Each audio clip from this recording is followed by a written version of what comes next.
Shadur Sanders has found himself in a role that many young quarterbacks would view as a temporary roadblock. But he's treating it like a golden opportunity. Instead of sulking about running scout team reps, Sanders has leaned into the grind with an attitude that reveals both maturity and hunger. For him, this stage is about more than just waiting for a chance. It's about sharpening the mind, toughening the body, and learning what it really takes to succeed in the NFL. He admitted that while the scout team may not have the glamour of game day lights, it's given him something he values: deeply constant competition. In fact, he described it as playing 6 games a week rather than 1. Every rep against Cleveland's elite defense is a battle, every snap a classroom, and every throw a test. For a rookie quarterback, this kind of relentless environment is priceless. Sanders embraces it fully, understanding that each repetition brings him one step closer to the moment when he'll be called upon to lead for real. What makes his outlook even more striking is how he's quick to deflect credit onto his scout team receivers. Sanders spoke glowingly about the explosiveness and talent of the group around him, insisting that if they were given the chance to run with the first team, they'd make an immediate impact. That's not lip service. It's the mark of a quarterback who understands leadership goes beyond calling. It's about instilling confidence in those around you. He's grateful for them, and that gratitude builds the kind of trust that quarterbacks need if they're going to command a huddle when the lights are brightest, facing the Browns. Defense in practice has also given Sanders an accelerated education. He doesn't just see it as competition, he sees it as preparation for what's to come. Going up against one of the league's most dominant units, he's forced to refine every detail. His drops, his timing, his ability to read quickly without rushing into mistakes. And then, of course, there's Myles Garrett, the nightmare of every offensive lineman and quarterback in the NFL. Sanders couldn't resist, joking that there's no real way to avoid being outplayed by Garrett because he can strike at any moment. But behind the humor was a deeper recognition. If you can get reps against a player like Garrett in practice, you'll be ready for anyone on Sundays. What's even more telling is how Sanders views the culture within the scout team and practice squad. He called it a family, one where everyone has their own purpose, but comes together with the same determination to grow. That kind of environment matters for a rookie. Instead of isolating himself or worrying about depth chart politics, Sanders has embraced the collective grind, feeding off the energy of teammates who are also fighting to prove themselves.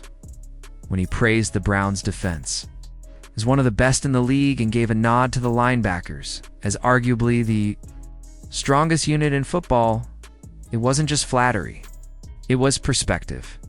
He knows that if he can survive in practice, he can thrive when the real tests come.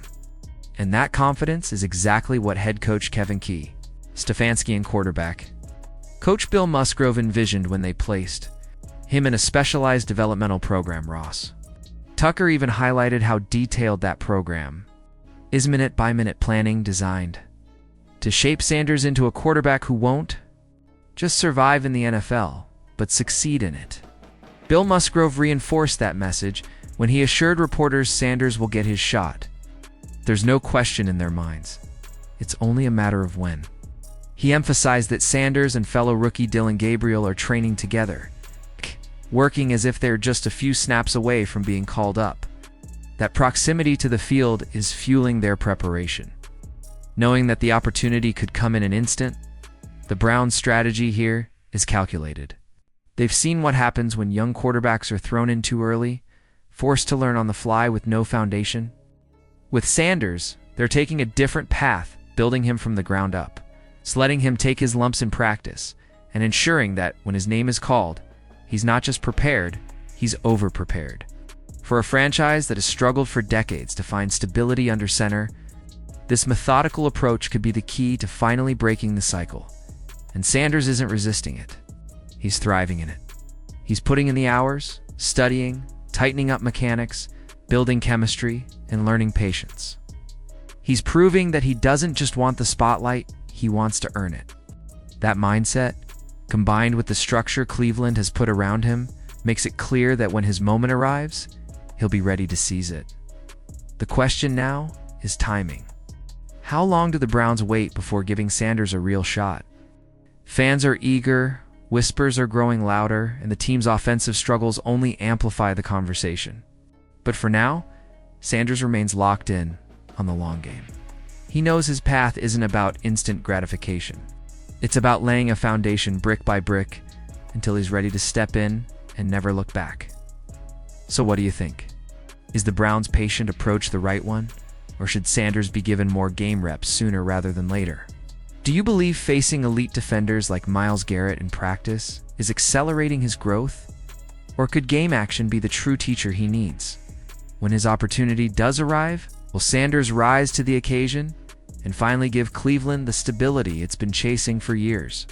Share your thoughts in the comments, and don't forget to like, subscribe, and join the conversation as we follow Shadur Sanders' journey from scout team to stardom.